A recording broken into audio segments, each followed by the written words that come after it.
nombre es Felipe Rivas San Martín, soy artista visual. Nací en Valdivia el año 82, tengo 31 años ahora. Bueno, nací en Valdivia, pero mi familia se fue a Santiago cuando yo era muy chico, entonces en realidad soy de crianza santiaguino. Me licencié como artista visual en la Universidad de Chile y ahora estoy empezando un magíster en la misma universidad, la Chile, primer año. Y eso, estudié dos carreras antes, sin terminar, Derecho y Ciencia, en la Chile y la Católica respectivamente. Y dime, ¿qué es lo que te motivó a estudiar artes?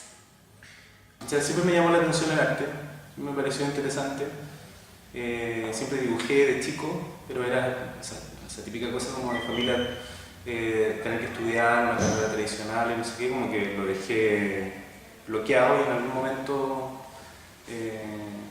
me di cuenta que era una posibilidad viable y tomé la decisión de hacerlo.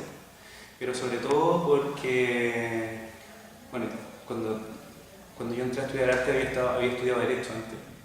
Y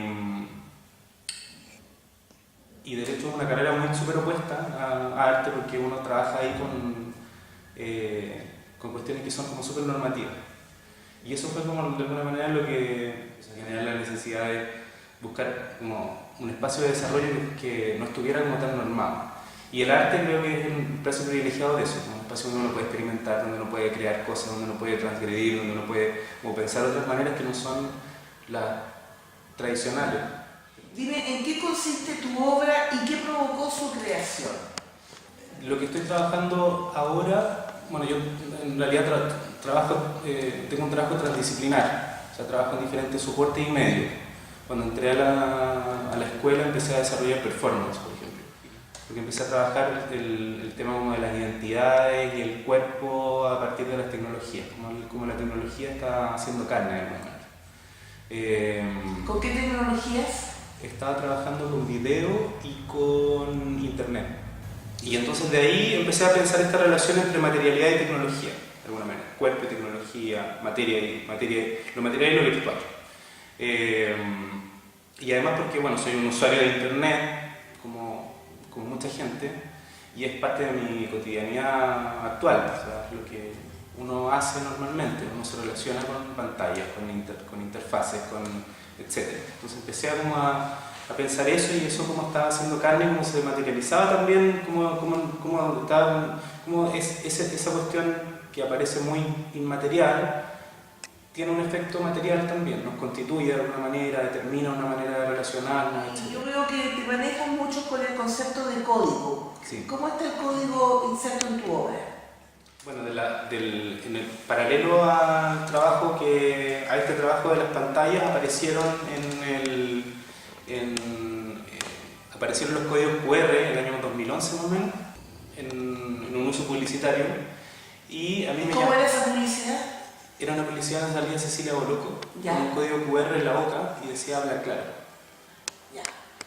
Y lo que pasó que, bueno, una de las cosas que me llamó la atención es que ese código inmediatamente lo intervinieron y generaron alguien hizo una acción que generó otro código QR que llevaba a otra cosa, que era un video de la Cecilia Boloco cuando levanta la pierna en el Festival de Viña, y pegaron ese código encima de los letreros publicitarios. Entonces era como una especie de hackeo, entre comillas, de la publicidad. Y eso es interesante porque el código QR entra a Chile inmediatamente como subvertido, como transgredido. Bueno, entonces ese es como un antecedente que es interesante con mi trabajo porque yo hago un poco lo mismo, como transgredir el código. ¿Cómo relacionas los códigos con tu obra y las personas? Esa obra la hice el año pasado, cuando se cumplieron los 40 años del golpe.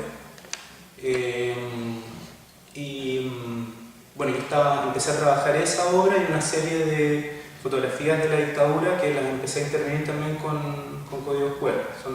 Esa obra se parece más a esta, donde la fotografía está intervenida con el código.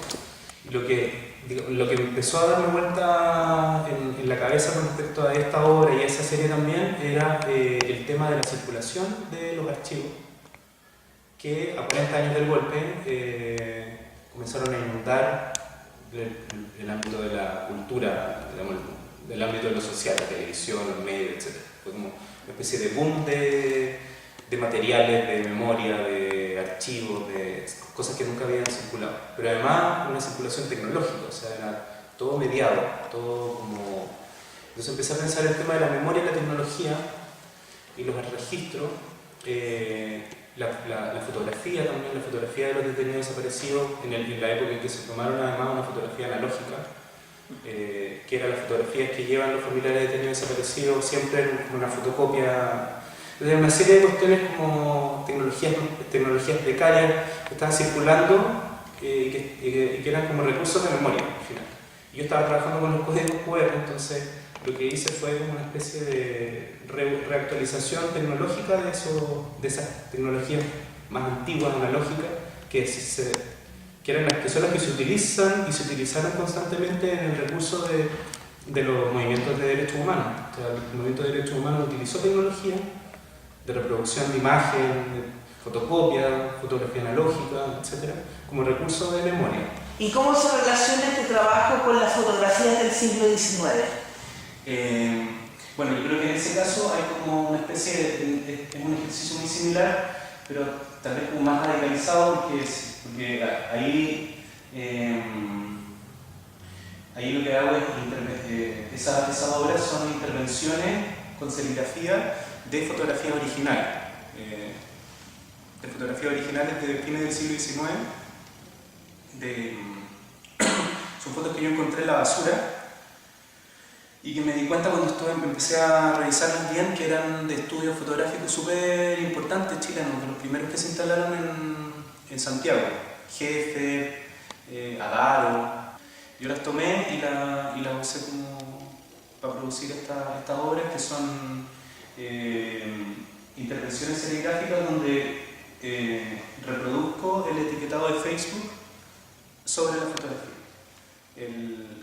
Que es un signo gráfico, pero al mismo tiempo es una tecnología que se utiliza hoy día de manera aterradoramente masiva sobre nosotros, que es la identificación facial de nuestra identidad. En la tecnología de identificación de tipos faciales, que es una cuestión define más o menos del siglo XIX, o sea, de la época en la que fueron tomadas las fotos, que es esta rama de la ciencia que identificaba tipos humanos a partir de características faciales, identificar tipos de patología a partir de las características del rostro. Y entonces la tecnología que utilizan estos métodos de reconocimiento facial digitales están basados en esa misma tecnología antigua. Y eso es un poco como hay una serie de... Yo en general trabajo mucho a través de oposiciones temporales y de materialidades, pero que en realidad también lo que hacen es como demostrar que nunca hay tanta distancia, siempre como que las cosas al final están relacionadas. La pintura, por ejemplo, de un paisaje en internet también es una cita de alguna manera a la idea del cuadro de ventana, como del Renacimiento. Entonces siempre hay como, yo creo que siempre es como que todo vuelve, siempre está como retornando. Dime, ¿qué mensaje le darías a los estudiantes de enseñanza media? Yo creo que se atrevan a no pensar como piensa todo el mundo, que se atrevan a romper el sentido común,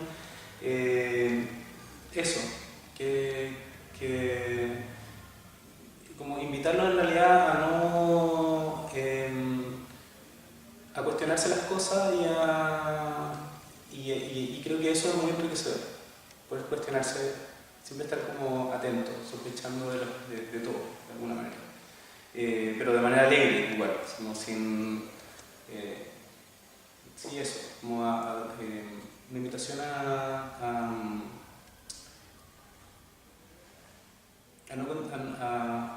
poder pensar de otra manera que la del sentido común. Esa sería mi